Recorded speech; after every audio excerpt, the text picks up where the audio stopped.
एक रिलीजियस और philosophical tradition है जो ब्रह्मांड को यानी यूनिवर्स को ही अंतिम मानती है। सर्वम खलु इदम ब्रह्मम, this is Chandogya Upanishad and it completely rules out the existence और नेसेसिटी, आपके शब्दों में necessity of a creator. The creation itself is the creator. तो एक मिनट प्लीज।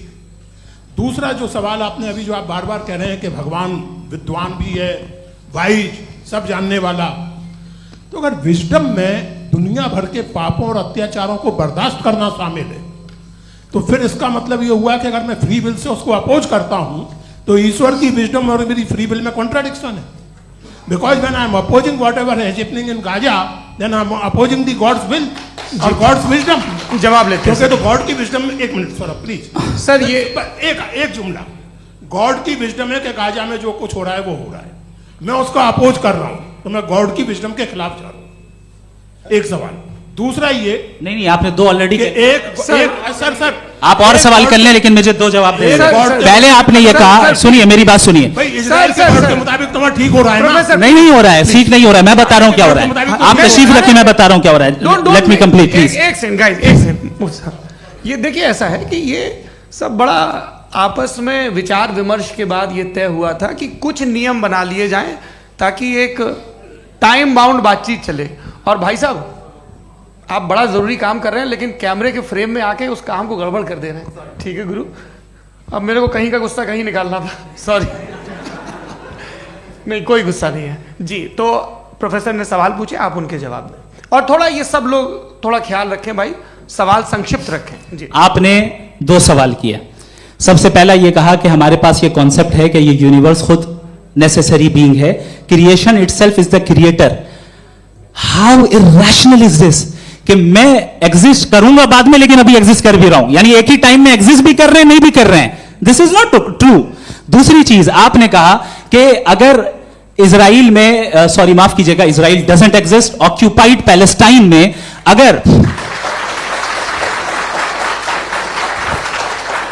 अगर ऑक्यूपाइड पैलेस्टाइन में बच्चों को मारा जा रहा है फ्री विल की वजह से और गॉड नहीं रोक रहा, ये कॉन्ट्रडिक्शन है। ये बताइए कि एक एग्जाम में एक बच्चा गलत आंसर लिख रहा है, सुनिए, एग्जामिनर चाहे तो रोक सकता है, क्यों नहीं रोक रहा है? ये कॉन्ट्रडिक्शन है, ये कॉन्ट्रडिक्शन नहीं है। माइक नहीं सर, ये आपस में जी, ये क्या आपका सवाल? माइक दीजिए। फ्री विल दिया गया है टेस्ट के लिए, अकाउंटेबिलिटी के लिए। अगर फ्री विल नहीं होता तो आप कहते हैं हमें रोबोट बना दिया गया। नॉट मिसरिप्रेजेंट माय पोजीशन, आपकी जो भी पोजीशन, मैं अपनी फ्री विल के नाते, अपने ह्यूमन विजडम के नाते गाजा में हो रही अत्याचार का विरोध करता हूं। बिल्कुल करना चाहिए। आपके हिसाब से मैं गॉड की विजडम का विरोध कर रहा हूं? बिल्कुल नहीं, जो हो रहा है गॉड की, बिल्कुल भी नहीं, बिल्कुल भी नहीं। उसका वहां पर गाजा में कत्ल होना ये इंसानों के गलत इस्तेमाल का नतीजा है, फ्री विल के इस्तेमाल का नतीजा है। गॉड इसका हुक्म नहीं देता, उससे रोकता है। यही तो मसला है ना, आपके लिए कॉन्सेप्ट क्लियर नहीं भाई, आपने तो बताया था इंजेक्शन लगाने से बच्चे को तकलीफ होती है, ये इंजेक्शन लगा। सर आप ऐसे रेटोरिक स्टेटमेंट दें तब तो कोई मसला नहीं समझते रहेंगे। This is a rhetoric statement, this is not a logical argument sir. I am sorry, I am sorry. आखिरी 30 मिनट बड़े मुश्किल होने वाले हैं जी। मुफ्ती साहब आगे बैठे हैं, इनको माइक दीजिए। हाँ तरुण, माइक आप अपने पास रखिए, आपको कैमरे का फ्रेम पता है जी। सबसे पहले दोनों को मुबारकबाद। एक सर अपना आप नाम बता दें। आप अमेरिका में शिकागो में रहते हैं, इतना मुझे याद है। बताया आपको, यासिर नदीम अलवाजदी मेरा नाम है। जावेद सर, आपसे क्वेश्चन है इन्फिनिट रिग्रेस के ताल्लुक से। एक हाइपोथेटिकल सिनेरियो है, मसलन अगर आप सर माइक थोड़ा सा प्लीज क्लोज रखिए जी। अगर आप शायर इसलिए हैं कि आपके कोई उस्ताद शायर थे, और वो इसलिए शायर थे कि उनके कोई उस्ताद शायर थे, और इसी तरीके से हम माजी में पीछे चलते चलते चले जाएं और कहीं ना रुके, तो माफ कीजिएगा आप कभी शायर नहीं हो सकते। लेकिन आप शायर हैं, आपका शायर एग्जिस्ट करता है, इसका मतलब ये है कि आप कहीं ना कहीं रुके हैं। तो मेरा सवाल ये है कि क्या आप इन्फिनिट रिग्रेस ऑफ कॉजेस को लॉजिकल फैलेसी मानते हैं या नहीं मानते? हाँ या ना?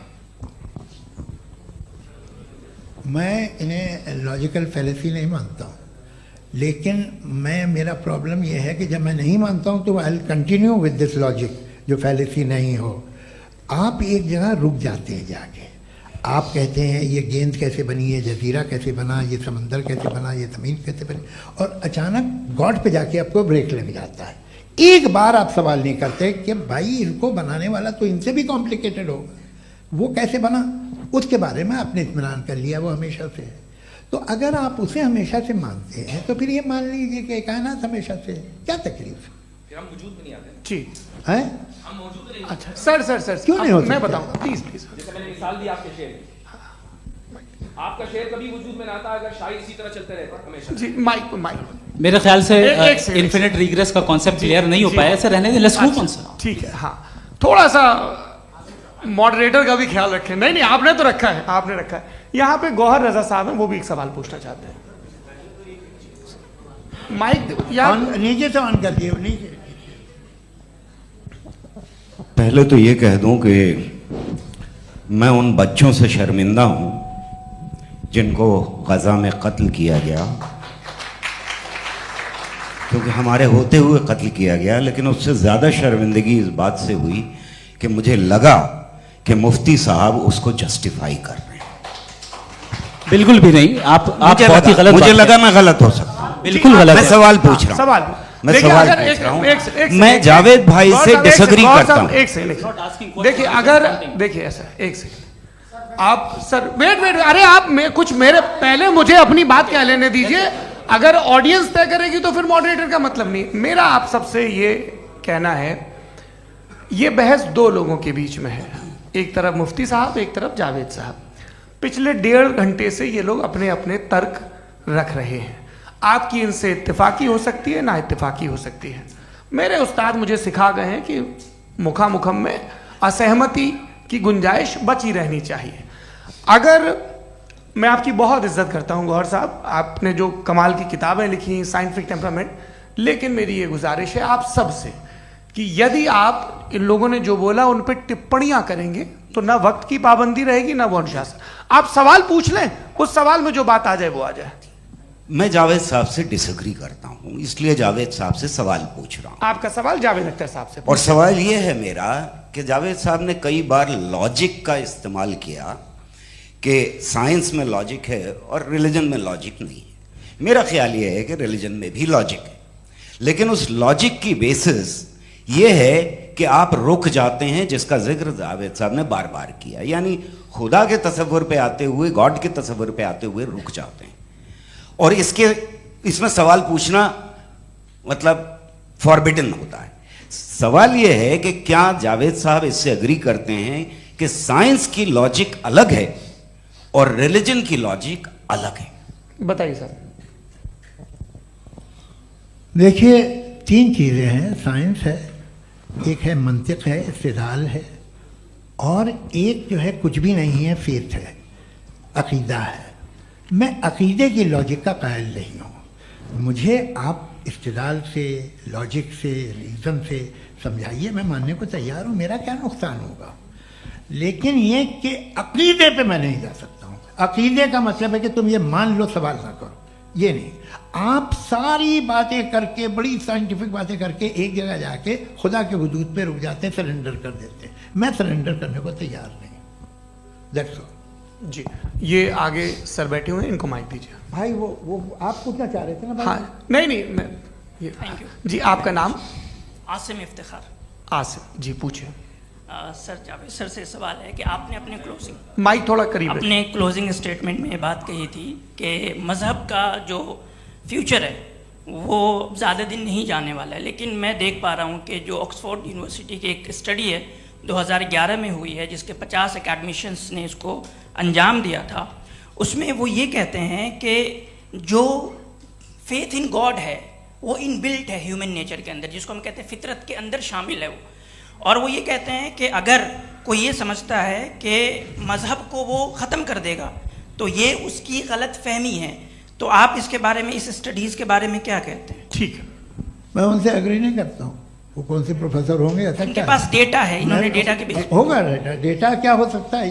फ्यूचर का डेटा तो नहीं हो सकता ना उनके पास, प्रेजेंट का डेटा हो सकता है। डेटा आपने सुना 100 साल पहले का बाद का डेटा? मैंने तो नहीं सुना आज तक। तो आज उनकी ये राय है और होगी राय, ठीक है। दुनिया में तरह तरह की राय है लोग, लेकिन मैं समझता हूँ कि वक्त के साथ इंसान ज़्यादा से ज़्यादा रीजनेबल और लॉजिकल होता जा रहा है। आज आप देखिए वेस्टर्न यूरोप में क्या परसेंटेज है नॉन बिलीवर्स की? बहुत हाई। वहाँ चर्च खाली पड़े होते हैं। तो अल्टीमेटली तो इंसान कोई ऐसी बात बहुत अरसे तक नहीं मान सकेगा, चाहे गलत या सही, जो उससे उसके दिमाग को, उसके जहन को, उसके लॉजिक को अपील न करे। वो कह रहे हैं तो ऑक्सफोर्ड के होंगे तो कैम्ब्रिज के होंगे, तो मुझे क्या लेना देना? उनका डेटा मुस्तकबिल का नहीं हो सकता है। जी दीपक, हाँ पूछिए। मैं आऊँगा अभी, पीछे की साइड भी आऊँगा, माइक वहीं भेजूंगा 2-3 साल के लिए। जी जावेद साहब, आपसे सवाल है। नमस्ते। अरे भाई सर, अगर आप ही लोग तय करना है तो फिर 200 लोग तय कर लें। ये सब नहीं sir, please don't do this sir. Everybody has a right sir, but we can only take selected questions. No sir, ये यंग लोग भी हैं तो इनकी ये अब उतने बात यंग, भाई आप यंग हैं कि नहीं हैं? एक मिनट, वो कह रहे हैं वो भी यंग हैं पूछ रहे ना साहब, भाई। आप उनकी नौजवानी पर दावा उनको ही करने थे। हाँ मुफ्ती साहब आप यंग, हाँ पूछे। अरे भैया सर मेरा सवाल ये है, कुछ इनसे भी तो पूछो। जी नहीं बस आपसे एक सवाल है। जैसे थीस्टों के पास अपने जो ईश्वर को मानते हैं उनके पास अपने सोशल गेट टुगेदर्स हैं। 5 रोज़ आज क्रिसमस आने वाला है, होली है, दिवाली है, ईद है। एथिस्ट क्या ऑफर कर रहे हैं? मतलब मैं इनकी दुकान से बोलूं मैं आना चाहता हूं उस तरफ, पर मैं अट्रैक्ट नहीं हो पा रहा हूं। मैं सोशल गेट टुगेदर्स क्या है आपके पास? वो ये कह रहे हैं कि जो धार्मिक लोग हैं, अलग अलग धर्म के लोग, उनके उत्सव त्योहार कांग्रेगेशन बहुत हैं। अब आपको मैं एक सुनाता हूँ, यहाँ हिस्टोरियन भी बैठे हैं। मृदुला जी आप बताइएगा सही है क्या? ये एक कॉन्स्टेंटाइन, एक ग्रीक रोमन बादशाह था जो क्रिश्चियनिटी आने के 400 साल बाद उसने डिसाइड किया कि मैं क्रिश्चियन हो जाऊंगा, मेरी पूरी स्टेट कैंसिल हो जाएगी। उस ज़माने में ऐसे ही होता था, राजा जो धर्म इख्तियार करता था वो जनता भी कर लेती थी। इसलिए कि वो हो गया था बैंकक्रप्ट, और उसे जो मेडिटेरियन कोस्ट के रिच क्रिश्चियन वो थे मर्चेंट, उससे पैसा चाहिए था। तो उसने कहा यार क्रिश्चियन हो जाओ। तो उसने अपने वजीर से कहा कि भाई ये हिस्ट्री है कि अब हम लोग क्रिश्चियन हो जाते हैं। पहले सर हो जाएंगे, कोई प्रॉब्लम नहीं है, लेकिन एक प्रॉब्लम ये है कि 17 दिसंबर से 25 दिसंबर तक जो पेगन फेस्टिवल होता, जो पेगन जो फेस्टिवल होता है वो बंद हो जाएगा, इसलिए कि हम क्रिश्चियन हो गए तो होगा नहीं। तो वो बच्चों को बहुत बुरा लगेगा, पब्लिक को बहुत इन्जॉय करते हैं, खासतौर से 25 को मेन डे। उसने कहा हाँ ये तो सही कह रहे हो, ये जीसस क्राइस्ट की पैदाइश कब थी? पहले साहब वो अप्रैल में थी। नहीं कट करो, वो 25 दिसंबर को है। ये हकीकत है जी। और 400 साल बाद क्रिश्चियनिटी के अप्रैल से दिसंबर ले आए, और इसलिए कि यहाँ पेगन फेस्टिवल होता था। अब मनाते हैं आप आराम से। ये जो सारे फेस्टिवल हैं ये रिलीजन से, हर एक को एक इंटरटेनमेंट डिपार्टमेंट चाहिए होता है अपनी कंपनी चलाने के लिए। तो ये रिलीजन ने, ये सेकुलर त्यौहार थे जिन्हें रिलीजन्स ने ले लिया है। ये मौसम के थे, फसलों के थे, किसानों के थे, उसको आपने लेकर रिलीजियस रंग दे दिया। ये कोई रिलीजन से थोड़ी आए आप। अच्छा हमें देखिए, हम तो मुल्द हैं, हम ईद मनाते हैं, हम दिवाली मनाते हैं, हम होली मनाते हैं, हम क्रिसमस मनाते हैं। बम्बई की फिल्म इंडस्ट्री की सबसे बड़ी होली हमारे घर में, सबसे बड़ी ईद हमारे घर में। वो हमारे सोशल वो है, हमारा हेरिटेज है। ऐसा थोड़ी है कि we will throw the baby along with the water. ये तो अच्छी चीज़ है, इन्हें रखो, जो बेकार है फेंक दो। जी हाँ हेलो जी, मेरा सवाल नादवी जी से है। जैसा कि आपने बोला कि गॉड टाइम के भी परे हैं, और गॉड इतनी कॉम्प्लेक्स चीज़ है कि उसे ह्यूमन माइंड समझ नहीं सकता, और गॉड ने अर्थ पे फ्री विल भी दे दी है। तो आप अपना वक्त ज़ाया क्यों कर रहे हैं गॉड के बारे में बात करके? अपन को तो बात करनी चाहिए कि सोसाइटी को बेहतर कैसे करें। जी मैं, गॉड वही बताता है सोसाइटी को कैसे बेहतर करे। अभी मैं आपका जवाब देता हूं। आपने कहा कि टाइम पे वो एग्जिस्ट नहीं करता, मेरा सवाल ये है कि जैसा आपने बोला कि गॉड बहुत ही कॉम्प्लेक्स चीज है। मैंने कहा ही नहीं कि कॉम्प्लेक्स है, तो आपके अल्फाज हैं। कॉम्प्लेक्स का लफ्ज गॉड के लिए सुइटेबल नहीं है। क्यों? क्योंकि कॉम्प्लेक्स वो चीजें होती हैं जो ऑब्जेक्ट हो। God is not an object जिसको आप इंस्ट्रूमेंट के जरिए लेबोरेटरी में जाके टेस्ट करें, oh it's very complex. No, वो कोई कार का इंजन नहीं है। वो फिलोसॉफिकली नेसेसरी बीइंग ऐसी बीइंग है जो सिंपल बीइंग है। हाँ, आप उसको मुकम्मल तौर पे उसकी तमाम हिकमतों को जान ले और हर चीज को जान ले, ये पॉसिबल नहीं है, क्योंकि वो ऑल वाइज है, आप ऑल वाइज नहीं है, और वो खुदा है, वो आपको सारी चीजें बता दे, ये जरूरी नहीं। मेरा सवाल ये नहीं था। मेरा सवाल ये था कि जब गॉड इतना परे है इस दुनिया से कि उसने अर्थ पे फ्री विल भी दी है, हम सब ह्यूमंस की फ्री विल है, और जो सोसाइटी में हो रहा है वो अपन लोग डिसाइड करेंगे। तो अपन लोग डिसाइड नहीं करेंगे ना, अपन लोग डिसाइड नहीं करेंगे। गॉड जो है, गॉड ने वो उसकी जात, उसकी एग्जिस्टेंस टाइम एंड स्पेस से परे है, लेकिन वो हमारा टेस्ट ले रहा है और उसी गॉड ने हमें बताया कि तुम्हें क्या करना है क्या नहीं करना है, तो जाहिर उस गॉड की बात सुनेंगे ना हम। जी, वो पीछे एक चश्मा लगाया जो मैम खड़ी हैं, उनको दीजिए। हाँ आप जी जी बिल्कुल आएंगे। देखिए मैं कोशिश कर रहा हूँ सब तरफ जाने की। हाँ उनको दीजिए माइक जी। हेलो सर, मैं ओमनी प्रेजेंट नहीं हूँ, टाइम पाबंद हूँ और जहां तक कोशिश कर सकता हूँ करूंगा। जी अपना नाम बताइए। मेरा नाम उर्सुला है, मैं दिल्ली यूनिवर्सिटी की एक स्टूडेंट हूँ और मैं स्टूडेंट फेडरेशन ऑफ इंडिया से हूँ।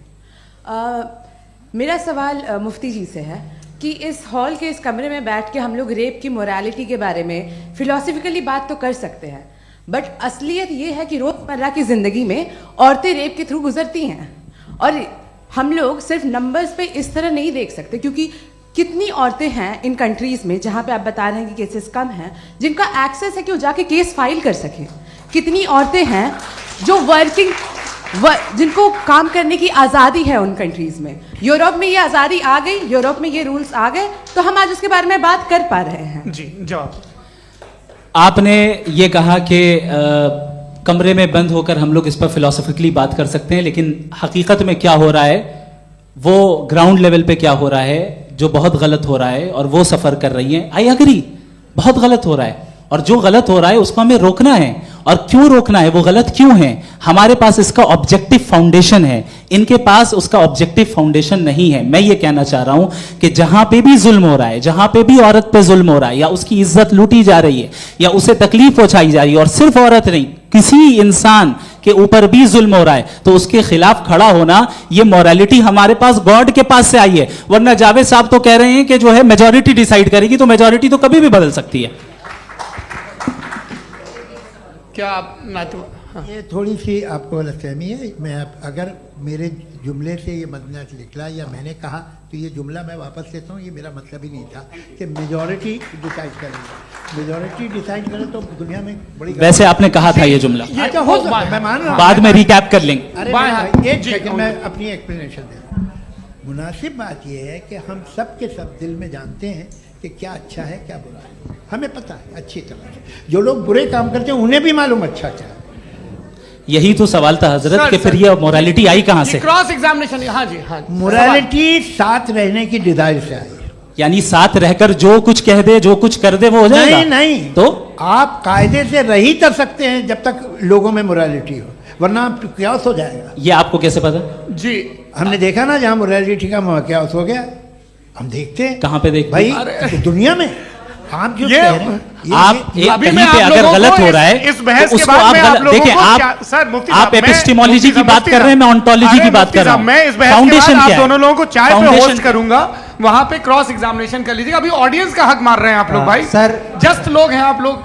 और ये भाई ये हाँ उधर आएंगे, उधर जी सर आएंगे। अच्छा सर मेरा नाम लईकुर रहमान है और मैं अलीगढ़ मुस्लिम यूनिवर्सिटी का स्टूडेंट हूँ, और जहाँ तक मुझे पता है कि sir you are also product of Aligarh Muslim University. मैं भी उसी चमन का बुलबुल। हाँ सर, तो बहुत खुशी हुई मुझे जान करके कि मैं आपसे मिलूंगा। सवाल सर, मेरा सवाल यह है, सर सैयद अलैहिर्रहमा का नज़रिया यह था कि खुदा के वजूद को अक़ल के दायरे में रह करके तलाश करना, न कि पूरी तौर से उसका इनकार कर देना। Sir how will you define it? नहीं तो ये तो आप इन्हें बताइए। ये सवाल आपसे खुदा का वजूद साबित कर रहे हैं, तो सर आपने इनकार कर रखा है, इस वजह से मेरा क्वेश्चन। उन्होंने यही सर से एक सेकंड, सर सैयद ने यही कहा ना कि अक्ल से आप खुदा के वजूद को साबित नहीं कर सकते, यही कहा ना भाई। वो उन्होंने कहा कर सकते हैं और वो कर दिया गया आज। वो फोन तलाश करना या साबित करना अक्ल से अक्ल से नहीं हो सकता। अरे सवाल तो सुन लीजिए जी। अक्ल से नहीं हो सकता है, यही कहा ना आपने। अक्ल से हो सकता है, अरे वो यही कह रहे हैं भाई, आप बता रहे हो सकता है, वो तो कुछ और। आप अगर सर देखो नौजवान फोन ले लो, वो इतनी कमाल की यूनिवर्सिटी है। अरे भाई दे दो जरा, एक मिनट दे दो भाई, मेरी बात सुनो, माइक पे बोलो ताकि जो लाखों लोग देख रहे हैं। माइक दे दो ना। अरे देंगे ना माइक, तुम ठहरो तो। हाँ सर मेरा सवाल ये था कि सर सैयद अलैहि रहमा का एक नज़रिया था अपना कि खुदा का जो वजूद है उसको अक्ल के दायरे में रह करके तलाश करना है, न कि पूरे तौर से इनकार कर देना है। ये उनका कॉन्सेप्ट था। लेकिन मेरा सवाल ये है कि आप इसको कैसे डिफाइन करते हैं, एक्सप्लेन कैसे करेंगे, मैं आपसे जानना चाहता हूँ, क्योंकि you are the product of Aligarh Muslim University. मुझे अक्ल के दायरे में रख के मैंने बहुत तलाश की, मुझे मिला नहीं। हाँ ये इधर वो चश्मा लगाए जो, हाँ उनको दे दीजिए। जी जी फटाफट पूछिए, बस 5 मिनट है, 5 मिनट में खत्म हो रहा है। हाँ अस्सलाम वालेकुम मुफ्ती साहब। एंड मेरा सवाल जावेद अख्तर साहब से। क्या नाम है आपका? अरे भैया सब मुझे तो पूछ रहे हो। फैज पूछिए फैज साहब। तो मेरा सवाल ये है कि अभी जो एथियस्ट है वो problem of evil argument use कर रहे हैं अगेंस्ट मुस्लिम्स, राइट? कि इस दुनिया में इतना सारा इविल है और अगेंस्ट मुस्लिम तो यहाँ अगेंस्ट थियस्ट। हाँ थोड़ा सा करेक्ट कर लीजिए भाई, पूरी मशक्कत ही इसी बात की थी कि किसी एक मजहब पे बात न टिके। जी तो बेसिकली ये आर्गुमेंट ऐसा है कि इस दुनिया में इतना ज़्यादा ईवल एग्जिस्ट करता है और अगर एक ऑल गुड गॉड है तो वो रोकता क्यों नहीं है? लेकिन इस सवाल में एक हिडन अजम्पशन ये है कि इस दुनिया में ईवल एग्जिस्ट करता है। अब एथियस्ट ये कैसे ऑन्टोलॉजिकली प्रूव कर सकते हैं कि इस दुनिया में ईवल एग्जिस्ट करता है? मैं आपको बताता हूँ, थोड़ा सा समझा। नहीं सर हम लोग इनको सुनिए। नहीं please don't do that. I want to explain ontologically. नहीं हम समझ गए सर, इनको अब जवाब देने दीजिए। अच्छा सवाल पूछ लो। मैं अभी तक क्या था वो मैं थोड़ा सा ऐड ऑन कर लेता हूँ। तुम गुरु, तो हम जब इसका राउंड 13 करेंगे ना तब तुमको स्टेज पे बिठाएंगे। जी तो हाँ जल्दी से। तो देखिए एथियज्म के हिसाब से सब कुछ रैंडमली बन गया है, सब कुछ एटम्स और मॉलिक्यूल्स है। एक पत्थर में और मुझ में सिर्फ इतना फर्क है कि हम लोग एटम्स और मॉलिक्यूल्स का अलग अलग रीअरेंजमेंट है। अब एक पत्थर को कोई इंसान तलवार से 2 टुकड़ों में काट दे या मुझे, according to atheism it is same. There is no evil and good according to atheism. जी अच्छा फैज साहब का सवाल ये है कि हाँ कोशिश भी करते तो इससे गलत सवाल नहीं कर पाते। एक लाइफ फॉर्म है और लाइफ फॉर्म में फीलिंग्स हैं, मतलब लाइफ फॉर्म सुनता है, देखता है, टेस्ट कर सकता है, फील कर सकता है। तो उसकी जो क्वालिटी इस बबल में आ गई हैं वो जानवर में भी है, इंसान में भी है। तो जाहिर है कि उसे कोई तकलीफ पहुंचेगी, तो चूंकि उसके पास वो सेंसिटिविटी है तो मैं करेगा। पत्थर में वो सेंसिटिविटी नहीं है। तो ये क्या सवाल हुआ कि अगर पत्थर को काटा तो पत्थर को तकलीफ नहीं होती, तो आपको काटे तो आपको क्यों तकलीफ हो? बैठ जाइए। जी हाँ अगला सवाल।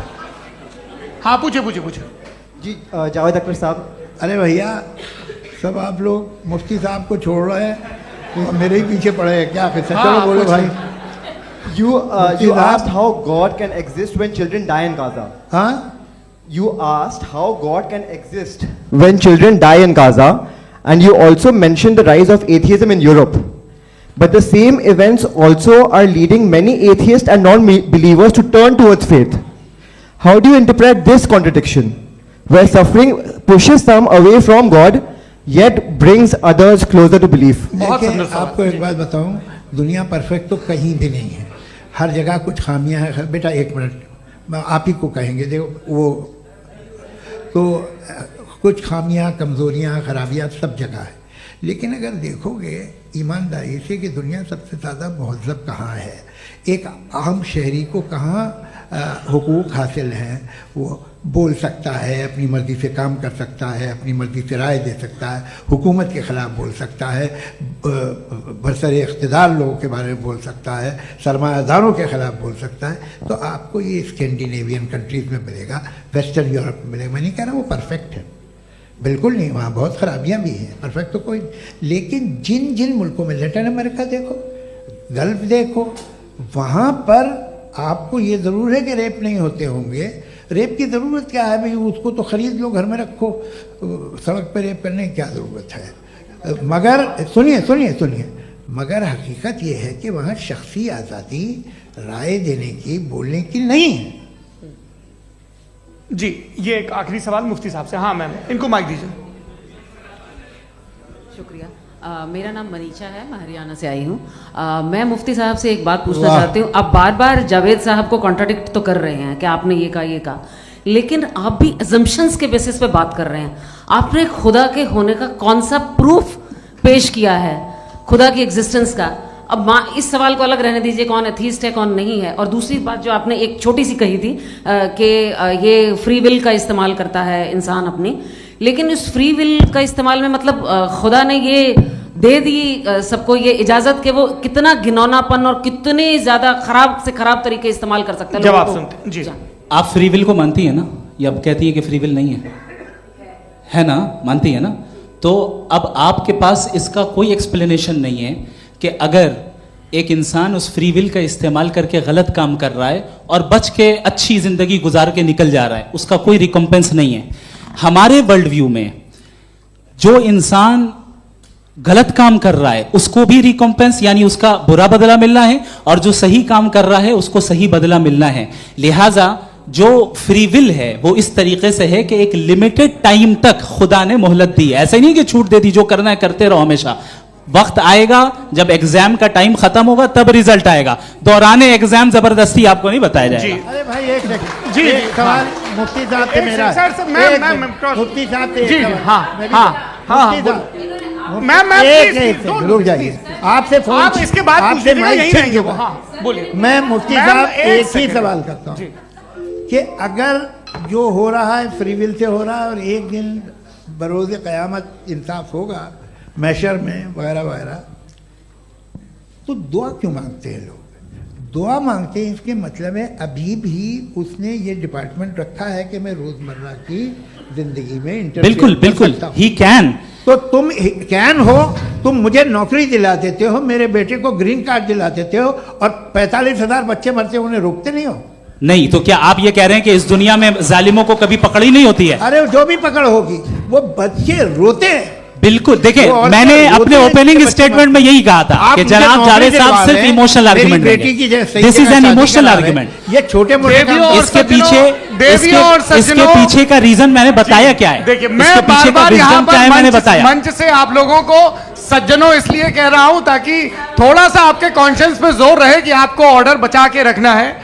वक्त तय हुआ था, ये वक्त पूरा हुआ, आपने इतने धैर्यपूर्वक सुना, मैं आप सबका बहुत बहुत शुक्रगुजार हूं। यदि इन दोनों विद्वानों की इच्छा होगी तो कभी हम इस बातचीत का राउंड 2, राउंड 3, यही तो देखिए खूबी है इंसान की कि बहस मुबाहसे में वो पड़ा रहता है।